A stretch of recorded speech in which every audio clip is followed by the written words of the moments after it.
E falando em descarte de lixo eletrônico, o Jornal do Almoço desta quinta-feira recebe a professora da Universidade Federal de Santa Maria, Marta Toqueto, que é especialista no assunto. Boa tarde, professora. Boa tarde. Seja bem-vinda. Obrigada. Qual que é o problema, o principal problema desse descarte inadequado, da gente jogar no meio ambiente baterias, pilhas, celulares, enfim, lixo que não é o lixo comum da casa? Boa tarde aos telespectadores.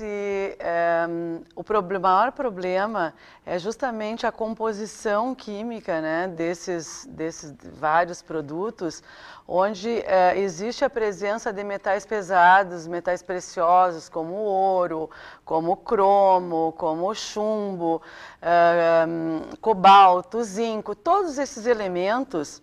Eles causam diversos problemas à saúde e ao meio ambiente, diversos tipos de cânceres, diversos comprometimentos renais ou respiratórios. Então, o problema de colocar esse lixo junto com o lixo comum, descartado inadequadamente, é que o que vai acontecer é que a umidade vai acabar solubilizando esses metais. O solo absorve. Exatamente. Então existe uma absorção, né, pelo solo em função da dissolução desses metais. E aí, o que vai acontecer? O solo ficando contaminado vai contaminar, por exemplo, o plantio, né, o uso desse solo, vai contaminar a água, né, a água superficial, água subterrânea, chove, lava esse terreno, quer dizer, vai contaminar outras áreas. Então, este é o problema desse descarte inadequado. A impressão é que uma pilha parece algo tão pequeno, né? Mas o poder, a toxicidade desses elementos, dessas substâncias é tão elevada que mesmo em concentrações, em quantidades muito pequenas, os riscos são elevados, né? Professor, nós vamos ao vivo agora conversar com o repórter Luiz Eduardo Silva. Ele está no bairro Rosário, em Santa Maria, e tem dados aí sobre o descarte inadequado, que infelizmente aqui a gente não tem ainda essa cultura, né, muito divulgada da separação do lixo. Boa tarde, Eduardo. Boa tarde, Michele. Boa tarde a todos. Isso mesmo. Segundo dados da empresa responsável pelo recolhimento de lixo aqui em Santa Maria, os funcionários lá do aterro encontram de tudo nas lixeiras comuns e também nos contêineres, desde lixo eletrônico, material reciclável e até restos de construção. E esse material de construção representa um problema, porque são normalmente pesados, tijolos e cimento, e algumas vezes o caminhão que recolhe os contêineres não consegue levantar a estrutura e é preciso até chamar um guindaste. Além disso, são encontrados ao lado das lixeiras e dos contêineres sofás e também geladeiras, os chamados inservíveis. E toda essa destinação incorreta acaba causando acidentes. O pessoal que trabalha lá na triagem do lixão acaba se cortando com agulhas e cacos de vidro que são deixados no lixo comum. Infelizmente, né, Michele, como você falou agora há pouco, Santa Maria, a gente não tem essa cultura de fazer a separação do lixo. Existe na prefeitura uma relação de pontos e locais para fazer essa destinação correta. Para o lixo eletrônico, por exemplo, que a gente falou agora há pouco da campanha, são 11 pontos aqui na cidade, na Câmara de Vereadores, na própria Prefeitura e nos 3 shoppings aqui de Santa Maria. Para os inservíveis, que são as geladeiras e os sofás que a gente falou agora. São telefones que a gente precisa ligar, vou dar agora, é o 3921-7151, que é o da linha verde, o 3026-9167 e o 3028-4512 da Associação de Recicladores, de Associação de Selecionadores de Material Reciclável. Fazendo essa separação do lixo e também dando uma destinação correta, a gente ajuda o meio ambiente e também evita que as pessoas acabem se machucando, né, Michele, com acidentes de trabalho. Tá certo, obrigada, Eduardo. Realmente é um problema e a gente quer saber a sua opinião aí de casa, você telespectador, sobre esse assunto. Participe da nossa pesquisa interativa de hoje. O telefone é o 8401-0375. Se você é cuidadoso e não descarta produtos inadequados no lixo comum, digite 1. Mas se você coloca todo o tipo de material no mesmo lixo sem fazer a seleção, digite 2. O resultado a gente confere daqui a pouco. Inclusive vamos comentar, né? Vamos ver aí se o pessoal está separando ou não, tendo esse cuidado. Vamos agora assistir, professor, uma dúvida de telespectador para que a senhora possa responder. Caso meu celular estragasse, onde é que eu poderia colocar ele fora, no lixo? Na verdade, antes de responder a pergunta do telespectador, é importante a gente colocar que nessa questão do lixo eletrônico, não é só o descarte que ele é importante. A importância também está na gente escolher materiais, produtos que a gente vai comprar, onde a vida útil desses produtos é maior. Né? Pilhas com melhor qualidade, lâmpadas fluorescentes com melhor qualidade, equipamentos eletroeletrônicos. Então, a questão principal é que a tecnologia tem avançado tanto e, com isso, a redução de custos e, muitas vezes, em função da redução de custos, há um sacrifício da qualidade. E, com isso, nós temos equipamentos com uma carga desses metais tóxicos que a gente comentou, muito maiores, né? Principalmente, exatamente, principalmente produtos que às vezes tu não sabe a procedência.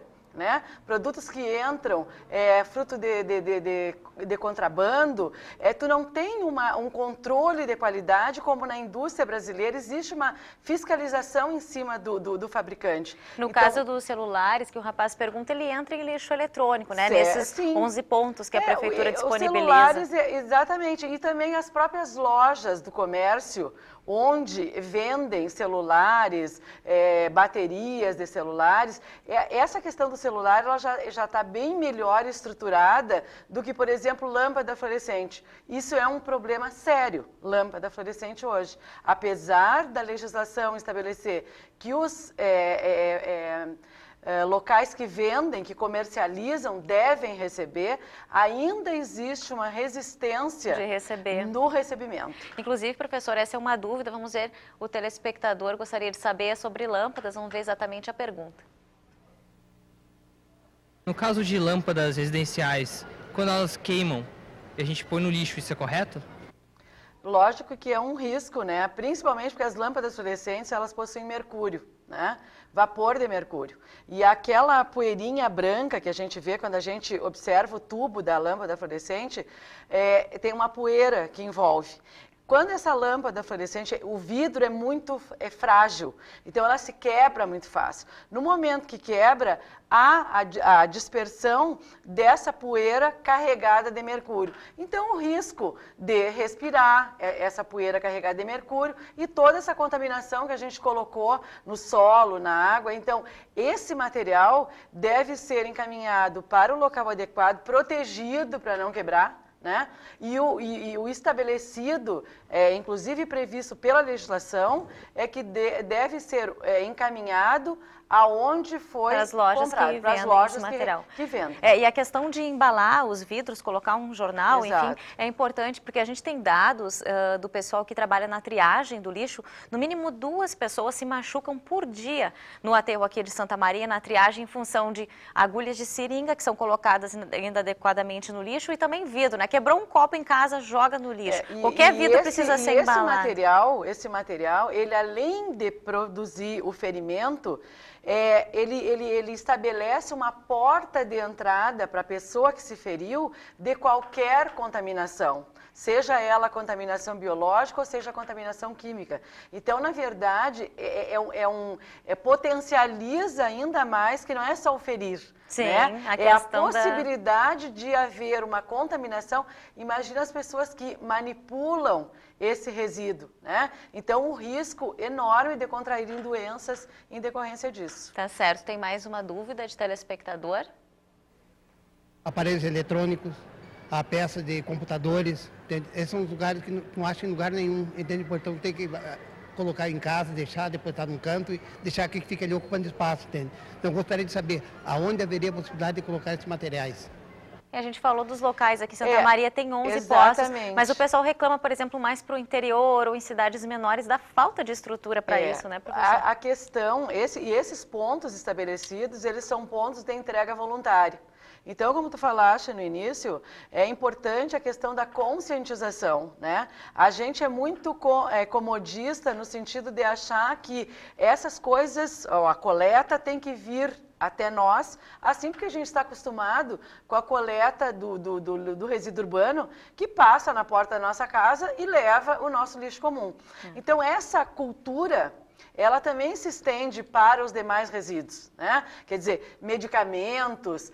Há várias farmácias na cidade onde há pontos de entrega voluntária, mas é preciso não se acomodar. Exatamente. Ele armazene uma determinada quantidade, onde ele pega o carro dele, vai e leva. Isso é um amadurecimento que nós precisamos ter enquanto cidadãos dentro da comunidade. Tem que ter conscientização. Vamos ver o resultado da nossa pesquisa interativa. A gente perguntou se as pessoas costumam separar o lixo. Vamos ver aí o resultado. 61% diz que sim, que tem cuidado com o lixo, e 39% diz que não separa. Que bom que o resultado é positivo, apesar de nas ruas ainda haver um problema grande. A gente tem imagens aí de sofás, né, colocados ao lado de container. Tudo isso contamina o meio ambiente. Quando a gente joga uma coisa de forma errada no lixo, está fazendo mal a si mesmo e aos outros. É que as pessoas têm que entender que o ambiente, né, o cuidado com o ambiente não se restringe à sua casa, né? A cidade é o nosso ambiente, né? Nós precisamos ter esse cuidado com esse ambiente, quer dizer, o comprometimento desse ambiente trará consequências a todos nós, independente de morarmos perto ou não. Tá bom, muito obrigada, professora, pela sua colaboração, é importante aí. Vamos pedir que o pessoal, então, tenha uma consciência ambiental melhor. E daqui a pouco, no Jornal do Almoço, você vai ver as estações da Estação do Frio, na maior cidade da região do Vale do Rio Pardo. É daqui a pouco no JA.